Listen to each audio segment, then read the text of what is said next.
BJP నాయకులపై MLA బెట్మవచ్చు చేసిన వ్యాఖ్యలకు నిర్మల్ జిల్లా కడెం మండల బీజేపీ నాయకులు ఖండించారు. ఇక మండల కేంద్రంలోని ప్రెస్ క్లబ్లో ఏర్పాటు చేసిన మీడియా సమావేశంలో వారు మాట్లాడారు. బీజేపీ ఎదుగుదలను కాంగ్రెస్ నాయకులు చూసి ఓర్వలేకపోతున్నారని అన్నారు. బీజేపీ నిర్మల్ జిల్లా అధ్యక్షులు గిరిజన నాయకుడు రితీష్ రాథోడ్ను ఉద్దేశించి వక్రీకరించి మాట్లాడడం మానుకోవాలని హితవు పలికారు. జొన్నార మండల కేంద్రంలో 26 రోజులుగా కవ్వాలు టైగర్ రిజర్వాయర్ ఫారెస్టులో అటవీ ఆంక్షలు ఎత్తివేయాలని నిరాహార దీక్షలు చేస్తే కేంద్ర రాష్ట్ర ప్రభుత్వాలు స్పందించి అటవీ ఆంక్షలు ఎత్తివేస్తే ఎమ్మెల్యే బొత్సు పటేల్ తానే ఎత్తివేయించినట్లు చెప్పుకోవడం హాస్యాస్పదమని అన్నారు. ఇక ఎమ్మెల్యేనే అటవీ ఆంక్షలు ఎత్తివేస్తే మరి ప్రభుత్వం ఏర్పడి ఇన్ని నెలలుగా ఉన్న సమయంలో ఎందుకు అటవీ ఆంక్షలు తొలగించలేదని ప్రశ్నించారు. ఇప్పటికైనా కేంద్ర ప్రభుత్వం మీద బురద చల్లే ప్రయత్నం మానుకోవాలని హెచ్చరించారు.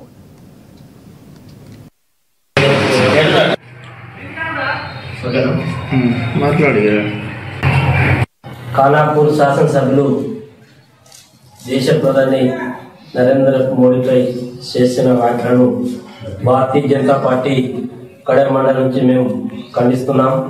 ఒక దేశ ప్రధాని ప్రపంచ దేశాలే నిరజం పడుతున్నారు.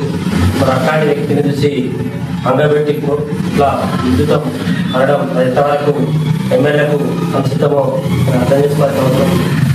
ఇలా నరేంద్ర మోడీ విమర్శించే స్థాయి కాకుండా నీ ఖానాపూర్ ప్రజలు నీకు అవకాశం ఇచ్చారు. ఆ అవకాశాన్ని సద్వినియోగం చేసుకుని 5 సంవత్సరాలు పబ్లిక్ ఏం చేయాలి, ఏ విధంగా ముందు అభివృద్ధి చేయాలనేది మీరు ఆలోచించాల్సిన అవసరం ఉంది.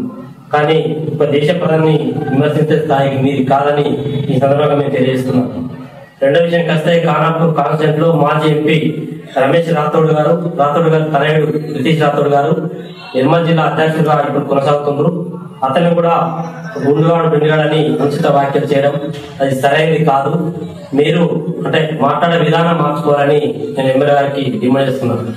రేపు నువ్వు ఖానాపూర్ కాన్స్టిట్యూయెంట్ ఇవాళ టైగర్ జోన్ లో పెద్ద వాహనం నువ్వు పెద్ద ఏమో చేసినట్టు ఏదో వచ్చినట్టు అది చేస్తున్నావు.